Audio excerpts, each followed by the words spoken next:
मैंने निम्रा से कहा है कि वो जिस लड़के को पसंद करती है कल उसको घर बुलाए। कैसी बातें कर रहे हैं आप फरीद?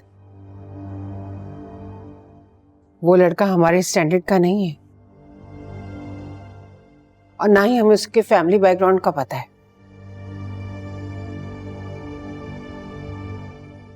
मामा, मुझे लगता है कि डैड का फैसला ठीक है। हाँ ठीक है। जिस लड़के को हम जानते नहीं, जिसके बारे में कोई इंफॉर्मेशन नहीं, उस पर भरोसा कैसे कर सकता है? अरे भाई इसीलिए तो मिलना चाह रहा हूं मैं उससे कि कैसा है। हो सकता है शरीफ हो वो बच्चा, और अगर वो नेक बच्चा है तो उससे निम्रा की शादी करने में मुझे कोई एतराज नहीं होगा। कैसी बातें कर रहे हैं आप फरीद? आंटी, इसमें कोई बुराई तो नहीं है? आप सबको एक दफा मिलना तो चाहिए उससे।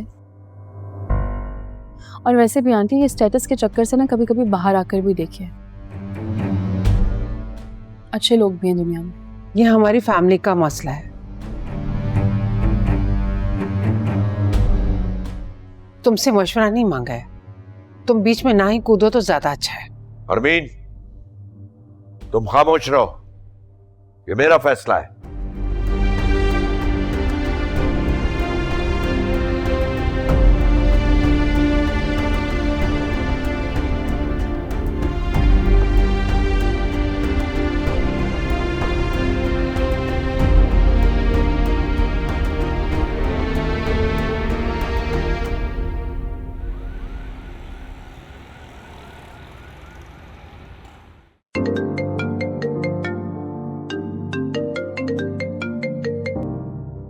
क्या है? क्यों तंग कर रहे हो? कम ऑन यार अनीशा, अब बस भी करो, प्लीज वापस आ जाओ। नहीं सिकंदर, हमारे दरमियान जितने फासले आ चुके हैं ना, मुझे नहीं लगता अब हम साथ रह सकते।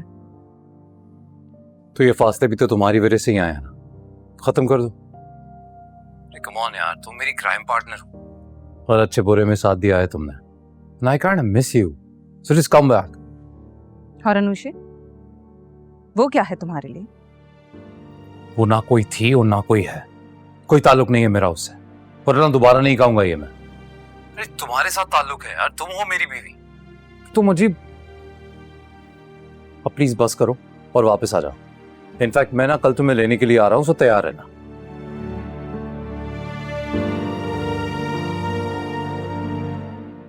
क्या हुआ? किसका कॉल था? सिकंदर का।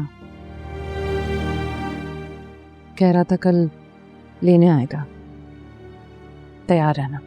What? तुम उसे साफ मना कर दो, तुम उसके साथ नहीं जाओगी। तुमने कहीं उसको कह तो नहीं दिया आने के लिए?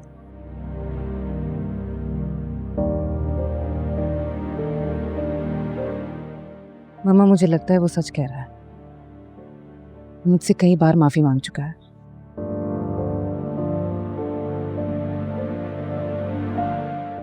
जो भी है, जैसा भी है तो मेरी मोहब्बत ही ना। और वैसे भी जिनसे आप मोहब्बत करते हैं उनकी गलतियां तो नजरअंदाज करते हैं ना। ठीक है, जाओ, लेकिन जाने से पहले तुम उससे दो टोक बात करो कि अगर दोबारा ऐसा हुआ ना तो तुम उसे माफ नहीं करोगी।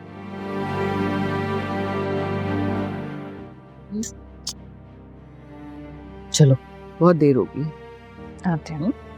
अब जल्दी आ जाना।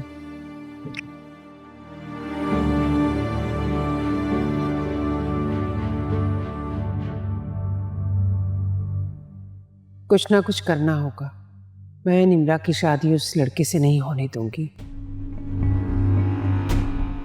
वो खुश नहीं रख सकेगा उसे।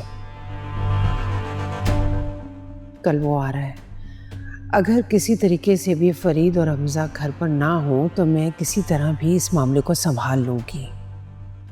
कुछ तो सोचना पड़ेगा।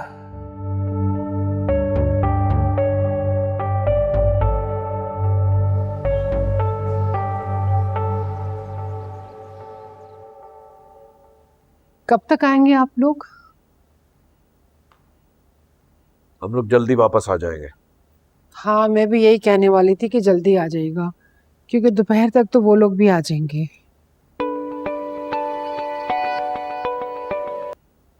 हेलो। Hello Hamza sir. जी जी।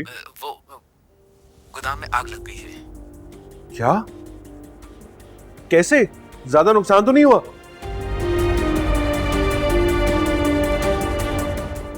अच्छा बस ठीक है, हम आते हैं। सर्वर साहब का फोन था, गोदाम में आग लग गई है। क्या? हाँ। उफ मेरे खुदाया, ये दिन देखना बाकी रह गया था। बेटा क्या ज्यादा नुकसान हुआ है? पता नहीं डैड, ये तो जाके पता चलेगा ना। मेरा ख्याल से चलते हैं हम। चल। कॉल किसकी थी? सर्वर साहब की। तुम नहीं जाओगे साथ? नहीं, मैं क्या करूंगा जाके? फॉर गॉड से सिकंदर, कभी तो सीरियस हो जाया करो, तुम्हारा वहां जाना जरूरी है। भूला नहीं हूं मैं, मेरे बिजनेस की दफा क्या हुआ था। और वैसे भी आग लगी है तो मैं बुझा तो सकता नहीं, मैं क्या करूंगा वहां पे। और वो परीक्षा को लेने भी तो जाना है ना, थोड़ा बिजी हूं मैं।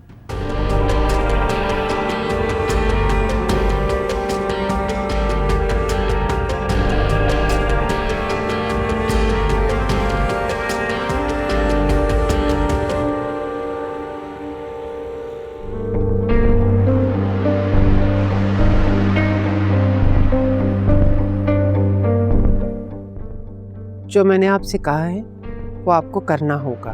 देखिए मैम, आप ये जो काम कह रही हैं बहुत रिस्की है। अगर बड़े साहब या हमजा साहब को पता चल गया तो मेरी नौकरी चली जाएगी। ऐसा भी मैंने कौन सा काम कह दिया आपको? अगर आप मीटिंग नहीं रख सकते तो आप ये काम करें, गोदाम में एक जो इस्तेमाल का कपड़ा नहीं होगा उसे आग लगा दें। फरीद को और हमजा को आपने एंगेज रखना है, समझ आएगी आपको? और आपकी नौकरी को कुछ नहीं होगा, मैं संभाल लूंगी, फिक्र मत करें आप। ठीक है, देख लीजिएगा मैम। ओके।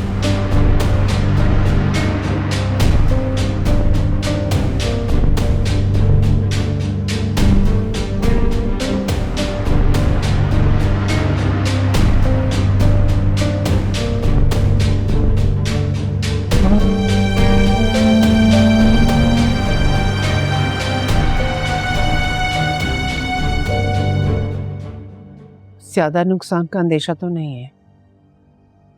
हो भी सकता है, कुछ कह भी नहीं सकते।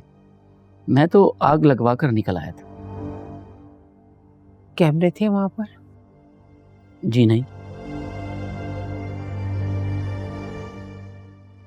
ये रखो, मैं तुम्हारे काम से बहुत खुश हुई हूँ।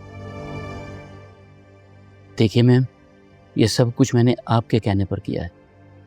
प्लीज़ आप संभाल लीजिएगा और मेरा नाम नहीं आना चाहिए। तुम फिक्र मत करो, मैं हूं ना, सब संभाल लूंगी। बस शाम से पहले फरीद और हमजा को घर वापस आने नहीं देना, उनको बिजी रखना। जी, आग तो इतनी लग गई है, वो शाम तक वापस नहीं आएंगे। मुझे इजाजत।